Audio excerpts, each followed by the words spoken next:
Vou dar uma dica para vocês: coloquem uma música boa e vamos aos estudos.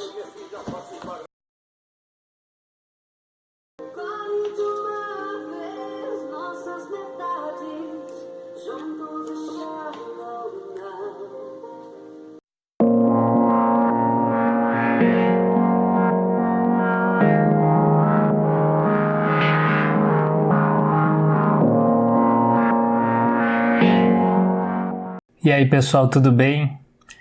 Mais uma vez, dando continuidade à nossa longa jornada de estudo sobre os compostos orgânicos, hoje vamos dar uma olhadinha em duas funções orgânicas aí, os ácidos carboxílicos e os ésteres, para comparar as propriedades em comum, as semelhanças estruturais, tá? Então vamos à nossa clássica tabela dos compostos orgânicos, né? Observamos uma coluna com o nome desses compostos, tá? Sua fórmula molecular e a massa molecular deles. Aquele comportamento geral é observado novamente, isso vai seguir para todos os compostos, né? Aumento da massa molecular, tá? Um aumento gradual da massa molecular, um aumento gradual da temperatura de ebulição. Tá? Uma coisa chama a atenção aqui para os ácidos carboxílicos. Tá? A temperatura de ebulição é bastante elevada. Tá? Vou trazer uma tabelinha comparativa aqui em relação às outras temperaturas de ebulição. E podemos observar que dentre os hidrocarbonetos, éteres, cetonas, aldeídos, álcoois e ácidos, que é o nosso tema de hoje, os ácidos possuem a mais elevada temperatura de ebulição. Tá? Qual seria o motivo desse comportamento físico? Tá? Aí eu trago para vocês, para a gente observar aqui nos nossos softwarezinhos de estruturas moleculares, tá? Para a gente lembrar aí como que é primeiramente uma estrutura de um ácido, tá? Vai se caracterizar por ter essa unidade aqui chamada carboxila, tá? A união de uma carbonila com uma hidroxila, né? Então uma carboxila. E aí o fato, já coloquei por gosto aqui uma ao contrário da outra, mas é a mesma estrutura. O fato dele poder se arranjar desta forma aqui vai causar um comportamento que eu vou mostrar nesse outro software. Deixa eu abrir aqui. Onde é que estão os ácidos? Vamos ver, área de trabalho, moléculas, aqui, ácidos.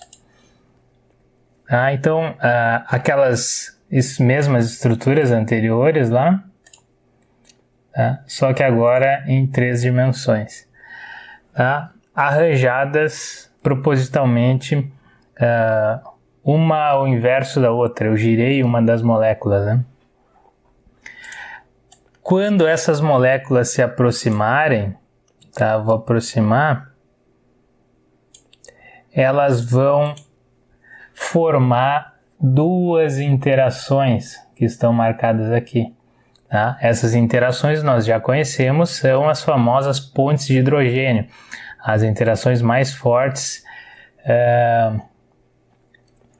dos compostos orgânicos aí, menos os sais, que a gente vai observar ainda, mas essas aqui são as interações mais fortes por enquanto que nós observamos, tá? Então observa que os ácidos, ao invés de formarem uma ponte de hidrogênio, assim como os álcoois formam, por ter aquela hidroxila, né, eles acabam formando duas pontes de hidrogênio quando a gente considera a possibilidade dessas moléculas se encontrarem de outras formas, tá? A essa estrutura básica aqui nós chamaremos de dímeros, tá? Então isso aqui serão dímeros.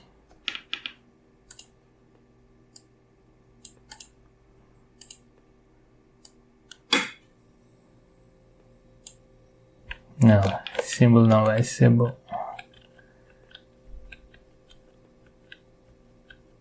Deu tilt no meu software, já vou fechar ele aqui.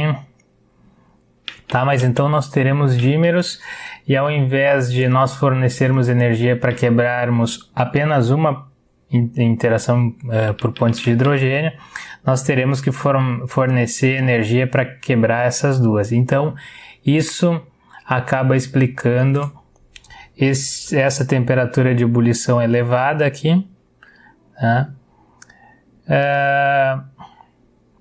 E é isso, tá? Bom, outro composto que tem a estrutura bastante semelhante aos ácidos são os ésteres.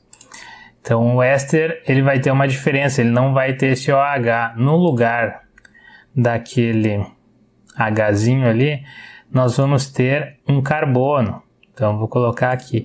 E o que acontece? Deixa eu melhorar a estrutura. O que acontece se eu retirar aquele Hzinho? As pontes de hidrogênio desaparecem. Então ao invés de ele fazer 2 pontes de hidrogênio, ele faz apenas 0. Faz apenas 0. Tá? Então ele não faz pontes de hidrogênio agora. Tá aqui a estrutura, vou botar até para girar para nós observarmos. Sem interação por pontes de hidrogênio, tá? Então, se nós formos lá na nossa tabela de ésteres, nós vamos observar que as temperaturas de ebulição deles são relativamente baixas, tá? Considerando aí as massas molares. Vou trazer a nossa tabela comparativa novamente, tá? Agora, além dos ácidos com uma temperatura bastante alta, aí os ésteres, aí estou utilizando uma massa molar semelhante de todos os compostos. Observem a queda brusca da temperatura de ebulição dos ésteres em relação aos ácidos, mesmo a estrutura sendo bastante semelhante. Tá? Voltar aqui na tabelinha, vocês percebam que mesmo assim eles podem ter temperaturas de ebulição altas, tá? Visto que a massa passa a aumentar. Aí o que vai contar bastante é o aumento da cadeia carbônica, né? Então todos eles permanecem com a mesma quantidade de oxigênio, que daria um polo elétrico para essa molécula, mas o que vai contribuir para esse aumento da temperatura são as interações por Van der Waals, né, pelo crescimento da cadeia carbônica. Isso a gente já pode começar a adotar como padrão. Tá? A cadeia carbônica acaba tendo interações por Van der Waals e pontos de polos elétricos ou por pontos de hidrogênio ou por dipolo-dipolo. Tá? Então, pessoal, era isso por hoje.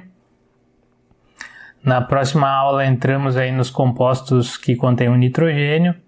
Então tá, obrigado e até lá.